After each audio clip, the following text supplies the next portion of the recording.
The next step in the reopening process means a lot of changes on tap for Bluegrass Tavern. Except for one day of selling bottles of liquor, the downtown bar has been closed throughout the COVID-19 shutdown. No business is set up with zero customers being closed the entire time. Rent is due, all of the other bills are still due, so it's definitely a stress. While Ebbett is more than ready to open his doors back up, the new stress is figuring out how to do so safely.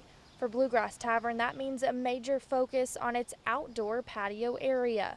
We're going to kind of go on a higher level of caution. We know we're allowed to have people on the inside at a reduced capacity, maintaining a 6-foot distance, but at least for the few weeks as we kind of learn the new processes, becoming comfortable with wiping everything down, wearing masks, taking everyone's temperature, what we're going to do is only allow people on the outside to hang out on the patio where it's been deemed to be a little bit safer.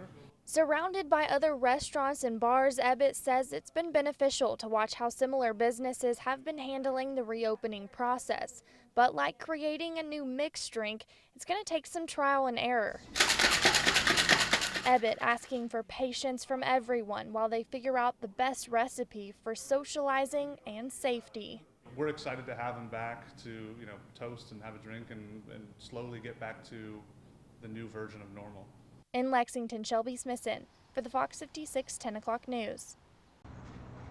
It started with this social media post, former EKU kicker Landon White blasting the football program for their COVID-19 protocols or lack thereof, saying, quote, there are meeting rooms with 100 plus players and staff crammed into it with zero space and no social distancing rules in sight. He also says there is little to no testing on the team. According to a report by the Richmond Register, a group of wide receivers did not participate in practice Wednesday because of concerns over that very same reason. But on Big Blue Insider, head coach Walt Wells says players with symptoms are encouraged to get tested. We have protocol. You don't come here when you have those symptoms. You just got to continue to educate them that, listen, this, if we get you tested, we find out what's going on with you, we can help you. A second player, offensive lineman Graham Ashkettle, expressed his concerns on social media too, saying he won't play in what would have been his final season because he's, quote, not completely comfortable with the adherence to the COVID-19 measures. However, Coach Wells maintains that his staff is doing everything they can to follow proper CDC guidelines. When you walk into our team meeting room, we've got 2 hand sanitizers as soon as you come in and 2 as soon as you come out. They go in one way, they go out one way. We eat in the cafeteria by ourselves for the next 3 days we do, and then we go into exclusive catering for the rest of the fall camp. We've got our kids that are living the campus in a room by themselves. Just trying to do everything we can to bubble these guys on a college campus. In Richmond, Shelby Smithson, WKYT. Unsettling headlines the last week in Lexington. 3 or 4 teenagers dead in 1 week. That's unacceptable. Hitting too close to home for Sherrod Clay. Out of the last 4 homicides, I knew 2 of the kids. I don't expect it to be none of them. The latest at Fayette Mall, claiming the life of his nephew, 17-year-old Kenneth Wayne Bottoms Jr. Now Clay has enlisted family friend Demetrius Gill and is calling on the community to fight for change. I work with Kenny, and I was trying to work with him, and the last conversation I had was trying to get him in the studio to make some music.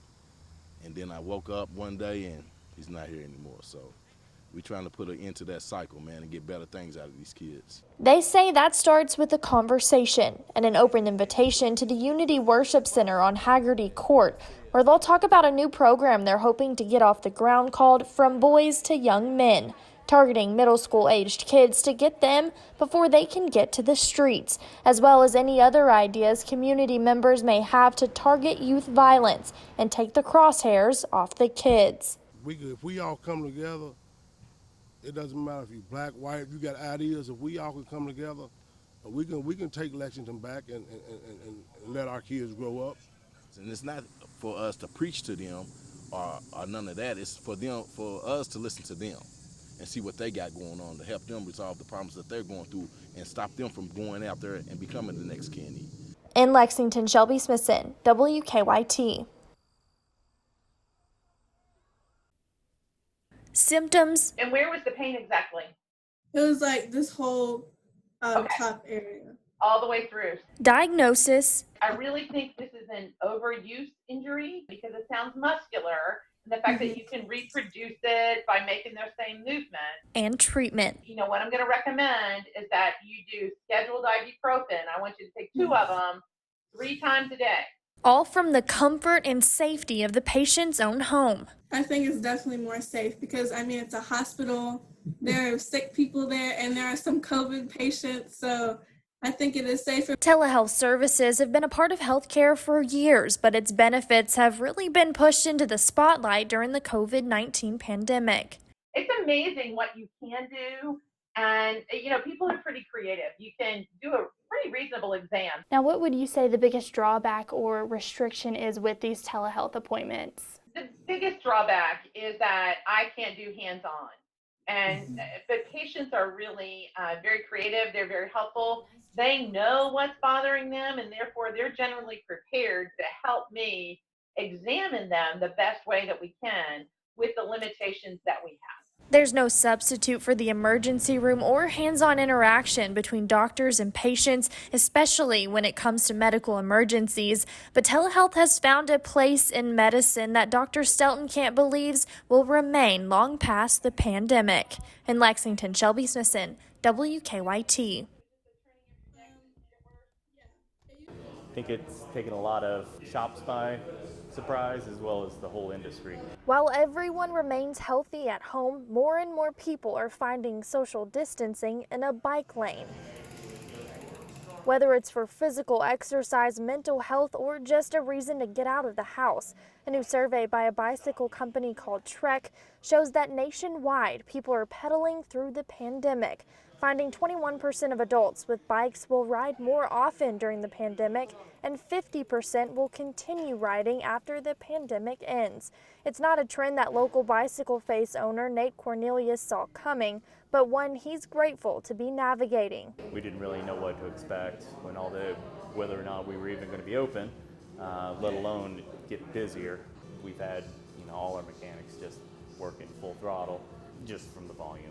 And now that he's been able to reopen his doors to customers, he hopes that those that have been strapping on their helmets continue to stay the course. So I'm hoping people kind of rediscover that love for cycling and how fun it can be, and how well Lexington's infrastructure has grown for cycling, and stick with it, and especially all the kids and the young people that are getting into it, a whole new generation. In Lexington, Shelby Smithson for the Fox 56 10 o'clock news. At the time, Stephen and Amy Witten didn't know why they decided to take the long way home from picking up food, but now they say it was fate. It was dark and rainy and foggy, and then we come around the corner right before our turn. All of a sudden, this car just out in the middle of the road, and we swerved. The couple avoided the crash and came to a stop a little ways up the road in front of a blue tractor trailer that was pulled off on the shoulder. As I turned around, I could see the front of the truck was busted in pieces, and we knew that was the truck that had hit the car up the road. Stephen and Amy drove back to help, calling 911 as they reached the crashed car. That's where they found 18-year-old Jordan Ledford thrown from the vehicle. The Madison County coroner later pronounced him dead at the scene, but before first responders could get to the crash, the blue tractor trailer was gone. Somebody's seen something. This truck driver belongs to a family. Somebody knows this truck driver, and that could have been their child, and they would want answers. For the Wittens, it's not about blaming anyone. It's about finding answers for Ledford's family. They forgive this truck driver already, but the pain that they feel, that void of not knowing, and maybe never having closure, that's a horrible feeling. So we just pray that this truck driver will come forward. In Madison County, Shelby Smithson for the Fox 56 10 o'clock news. It was a typical morning in Clay's Mill Plaza. For Jeffrey Mortimer, that meant heading into work at Top Notch Salon. And for Elizabeth Stevens, it meant setting up her fruit and vegetable stand at the intersection of Clay's Mill Road and Delzon Place. But something unusual caught their eyes. The sky was really clear, and as I came over on one of the local roads, I looked up and it was easy to see the plane writing. I thought, well, maybe it was a great proposal. Someone was going to get proposed to. As the plane continued, the word obey could be seen clear as day. The meaning behind it, though, remained cloudy. I will take it in two senses. One, I'm a follower of Jesus, so I would naturally say is obey the law, obey Jesus and the Word. At the same time, when you look at everything going on in today's world with the COVID and the mask and so many people that are on each side of the camp. Well, I think it's about him trying to mandate us, everyone wearing a mask when they're in businesses. An animated tracker through Flight Aware shows the plane stopping on the south and again on the north end of Lexington to write the words. After reaching out to several sources like Bluegrass Airport, Ghost Rider Air Shows, and even the mayor's office, the message remains a mystery. The letters fading into the clouds as curiosity burns brighter. In Lexington, Shelby Smithson, WKYT.